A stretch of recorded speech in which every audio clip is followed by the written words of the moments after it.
Hello chess fans, this is Rick from Chess to Impress with coverage of Game 6 of the 2021 World Championship match between the champion Magnus Carlsen from Norway and his challenger Ian Nepomniachtchi from Russia. The match is being played in the exhibition center in Dubai in the United Arab Emirates. And would we see a decisive game after 5 draws in the first 5 games? This is the handshake at the start of Game 6. Let's see what happened. Carlsen was white and opened with the d-pawn, as he did in Game 2. In Game 4 he opened with e2, e4. Knight f6, knight f3, that is already a different move than in Game 2. d5, but Carlsen plays the Catalan like he did in Game 2. e6, bishop to the long diagonal, bishop e7, and both players castled. And now look at this move on move 6, b2, b3. A surprising move. Carlsen is not trying to outfox his opponent in a theoretical line. He is sacrificing a possible opening advantage with white and just wants to play chess. Let's hear the 15th world champion Viswanathan Anand talk about this position. Yes, Magnus is just looking for he's looking to play a game of chess without highly specific theoretical targets. Even his move order, you can go here, but you can go elsewhere. You know, feel free to do anything you want. I think he just wants to play a game of chess. That's one luxury of having the white pieces. That even if you don't get the advantage, you still get a game. Nepomniachtchi must have been surprised. He played c5 here. Carlsen took, and the bishop recaptured. And now c4. That pawn was also taken, but Carlsen does not recapture. He plays queen c2. It's not really a pawn sacrifice because you cannot take on b3 because your bishop is hanging. So after queen c2, Nepomniachtchi played queen e7, protecting the bishop. And now knight bd2 on move 10, and that is a pawn sacrifice, as the bishop on c5 is now protected. But Nepomniachtchi decided not to accept the pawn sacrifice. He develops with knight c6. He must have feared some good opening preparation from Carlsen with the pawn sacrifice. Carlsen takes the pawn back, and now b5, a very active move, praised by the grandmasters in the live broadcast that I followed. Nepomniachtchi shows he is not afraid, and this move is proof of that. Carlsen now sank into thought, and his body language showed that he was not very happy with how the opening had gone. The knight is attacked, so knight c2, e5 was played, attacking the unprotected knight on c6. Nepomniachtchi played knight b4, attacking white's queen. The queen stepped aside and bishop b7. The queen's bishop is often the Achilles heel for black in the Catalan, but in this game Nepomniachtchi has been able to solve the problem of that bishop quite nicely. The bishop is fully operational on b7. a3 from Carlsen, kicking that knight back, and knight bd5 is the most natural move, as the grandmasters explained in the broadcast, but there must have been something that Nepomniachtchi didn't like about this move. He dropped back to c6 instead. Knight d3. At this point, let's listen to the previous challenger for the world title, Fabiano Caruana, in the chess.com broadcast on these last 2 moves. I feel like the opening, it seems like a success for Ian.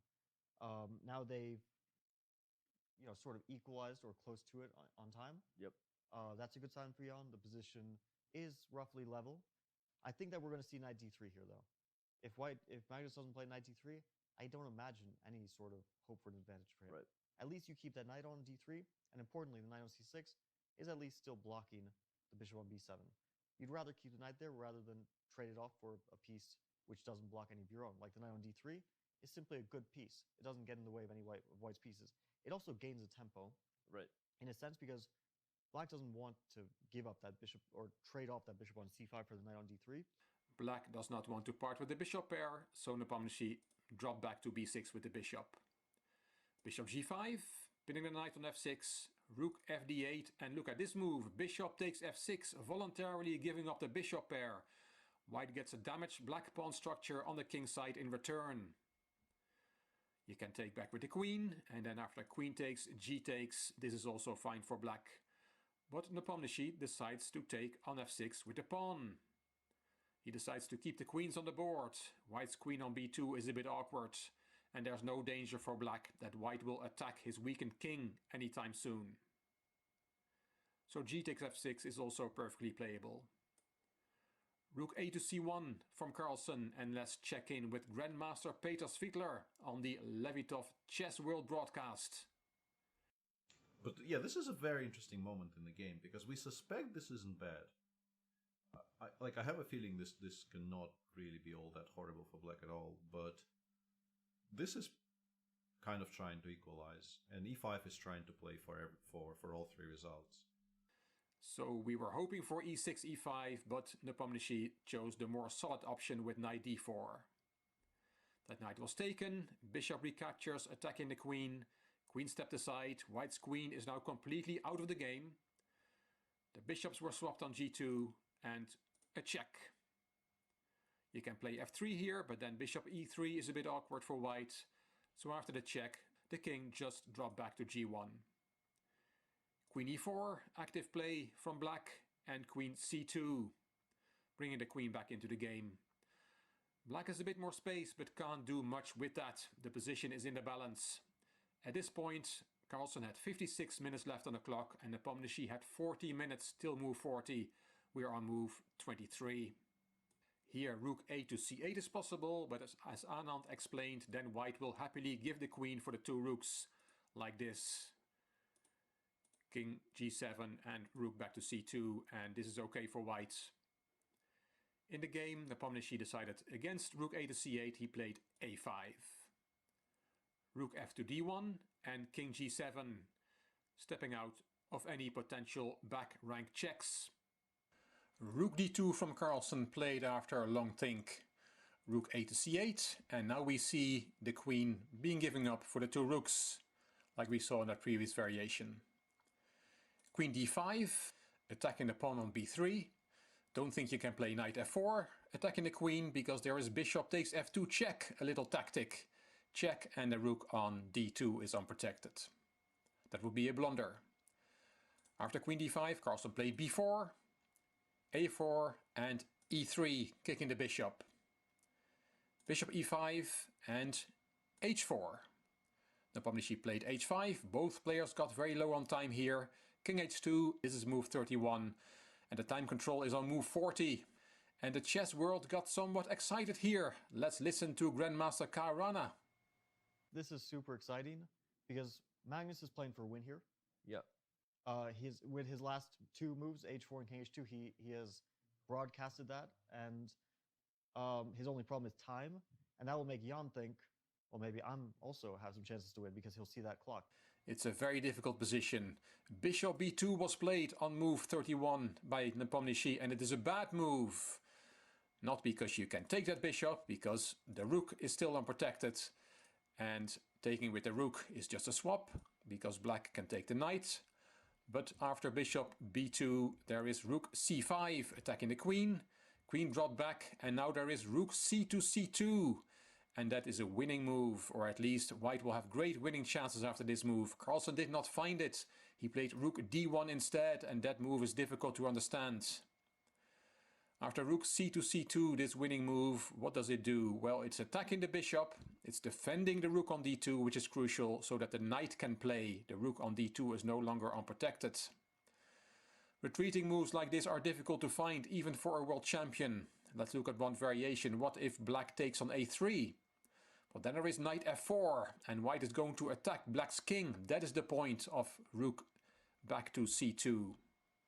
What if black takes on b4? Well, in Carlsen's defense, one must say that it's not so easy to part with your queenside pawns like that.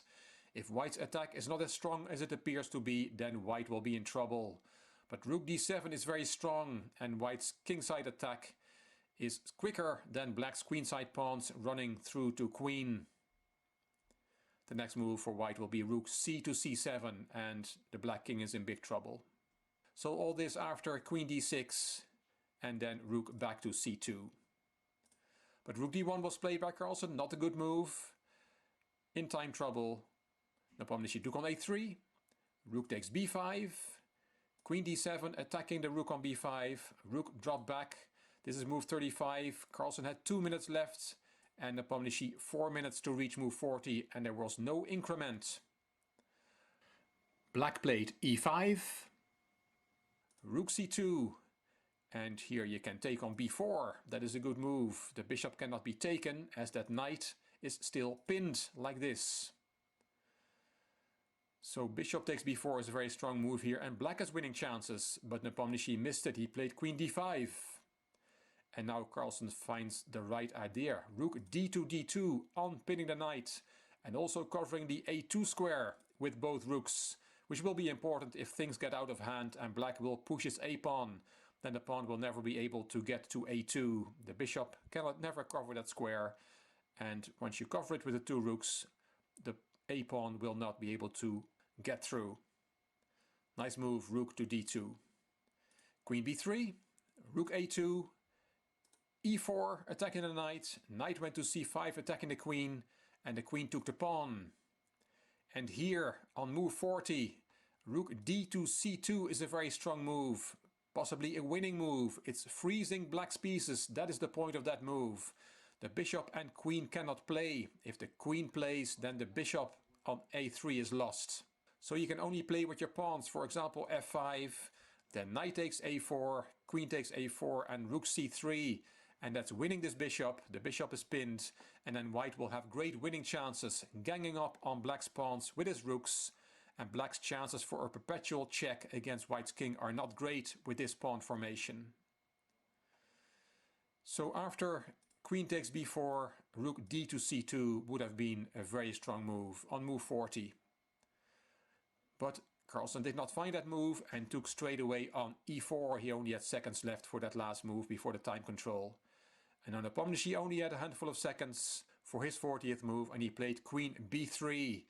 The time control was reached, the players could take time now, and miraculously we are in a roughly equal position.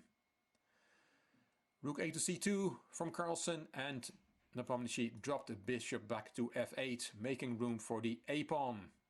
Knight c5 hitting the queen, queen went to b5. Let's show you the next number of moves. This is a very long game. Knight d3, a3, past pawns must be pushed. Knight f4, that's a nice square for the knight. It cannot be kicked by any pawns there. Queen a5, rook a2 in front of the pawn. Bishop b4, rook d3. King played and rook back to d1. White is going to put the rook on a1 and will hope to win the a pawn one day. Queen a4, there goes that rook. Bishop back to d6. King g1, queen b3. The knight played, queen d3. Knight went to d4, from f4 to d4. King h7, both players are maneuvering around. King h2, and now a very important moment. Here a move like bishop b4 is good, and it's not clear how white can make progress. But Nepomniachtchi played on move 52 queen e4, giving white now the chance to either give up a rook for bishop and pawn, or get the a pawn off the board anyway. The grandmasters in the broadcast were surprised that Nepomniachtchi allowed this, as it will be a two-result game. Either white will win or it will be a draw. Because Carlsen took on a3, and now we see Nepomniachtchi's plan. He's not taking on a3, he's taking on h4 with check. And you cannot capture the queen because the g-pawn is pinned. King g1 and queen back to e4. Obviously in this position you cannot take on a3 because then the queen will be lost. What you can play is bishop takes g3 instead. F takes, queen takes check, king f1, but then the king will run away towards the center and white has good winning chances. So after king g1, Nepomniachtchi returned to e4 with his queen. Rook a4 to save the rook, and what has really happened is that black's a-pawn was swapped for white's h-pawn. A good deal for white, as the a-pawn was a lot stronger than the h-pawn. Let's hear Grandmaster Hess explain it. Such a difference now without the a-pawn and h-pawn. Yep. Look at the rook on a4 active, the rooks are connected with one another, not just staring into a black pawn, but staring over towards the king side. Yep. And if you're not careful, that h5 pawn can always be targeted. The knight can reroute to f4 at some point via e2. I mean, that was Fabiano's suggestion. Of course, we got the rook out of the way first. And the rook can come to h4. Like, it feels like black's initiative against white's king not really amounting to much more than a bunch of checks that you hope leads to a draw. And white, on the other hand, is looking just pile up pressure against black's pieces. Black played bishop e5, knight e2, Queen c2 hitting the knight, rook 1 to a2 to defend the knight, queen b3 and king g2. 10 minutes versus 13 minutes on the clock and only 2 more moves to make the time control. Then the players will get another 15 minutes plus a 30-second increment per move. Let's hear at this moment from the 14th world champion, Vladimir Kramnik. Basically here I think that the only real problem which can stop you from winning this position with white is tiredness. It's really that, I know that you are so tired that your head stops functioning, but usually it's not the case with Magnus. He's very fit, and if you are fit, I assume the path to a victory is not too difficult here with white. You just need to be accurate, avoid some traps, and normally that should be enough. In the game, Nepomniachtchi gave a check and f3, queen d1 and f4. Attacking the bishop dropped back, and that was move 60. Now both players got an extra 15 minutes and 30-second increment per move. King f2 and bishop b6. Rook a1, queen b3, rook e4. Let's put the moves on the board till the next crucial moment. This is going to be a very long game. Rook c1, that was important, because after bishop a5 on the previous move, if it was black to move again, then we would have queen e1 check. King f3, you have to keep the knight protected, but then there is a checkmate on the board. And that's why after bishop a5, Carlsen rushed back to c1 with the rook. Let's keep going. We're on move 70 now. Lots of maneuvering, very difficult for black to defend its position, but also difficult for white to win it. And bishop a7 on move 78, and now Carlsen decides to change this endgame. He takes on f5, and after queen d3, attacking the pawn on e3 with both bishop and queen, Carlsen decides to take on f7 with check, give up on that rook, and win the bishop. Rook takes a7, and now we have a rook and knight and 3 pawns versus queen and pawn. And the game went on.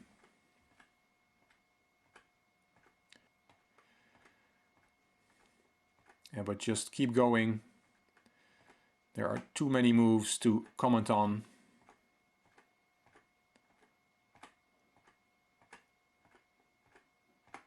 Carlsen keeps trying to make progress. Nepomniachtchi tries to keep his queen active, gives checks, and try to make it as difficult as possible for his opponent.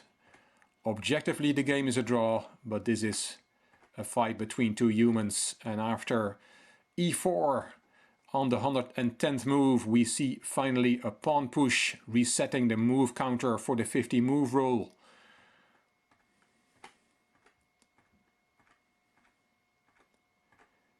King d2 and queen takes h4. This endgame with only 7 pieces on the board has been figured out completely by the computer, the so-called table basis. The objective evaluation of this position is a draw, but that doesn't mean anything in this game between humans who have been playing for 7.5 hours now. Rook d3 on move 116 from Carlsen. And the players kept going, and Carlsen needs to start pushing those pawns. That is the way to win. But then there will be more room to check for the black queen. 125, rook e2 to d2. This is now the longest game in World Chess Championship history, breaking the record from the Karpov against Korchnoi match from 1978. And the players keep going, and Carlsen slowly but surely is pushing those pawns. It's starting to become really difficult for Nepomniachtchi to hold this. And now the queen is very restricted. It cannot give checks from behind anymore, and now officially the game is a win for white, and Carlsen finished it in a very nice way. On the 133rd move, he pushed e5, e6.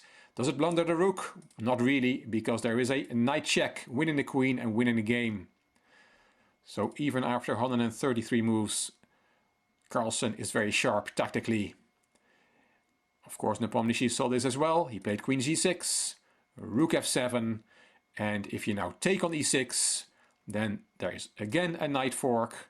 King takes f7, knight takes e6, king takes, and then the only winning move here is king g5. Know your king and pawn endgames. This is a win for white. And that's why rook f7 is a great move. King d8 from Nepomniachtchi. He saw that he cannot save the position by taking on e6. f5 hitting the queen, queen g1. Finally the queen has some space again. But after knight g7, Nepomniachtchi resigned after 136 moves and almost 7 hours of play. If black gives checks, the king will find shelter in the end on g8 behind its own pieces, and then the pawns will decide this game. What an epic battle! As I said, 136 moves, 7 hours of play, and the first decisive game in this match. The handshake after the game, what an incredible game this was. And after 5 draws, we have finally what we all were hoping for, a decisive game in a World Chess Championship that really should set this match alight. As Nepomniachtchi now will need to play more sharply, he needs to win a game. No rest for the players. Game 7 will be played on Saturday the 4th of December, and I will be here after the game to tell you what happened. I hope you enjoyed this video. If you did, please give it a thumbs up, please subscribe to the Chess to Impress channel, and please leave a comment. I will read them all and I will reply to them all. If you liked the video, it would be great if you could share it on social media by clicking the share button on YouTube. You can find me on Instagram, on Twitter and on Facebook. This is Rick for Chess to Impress. Thank you for watching.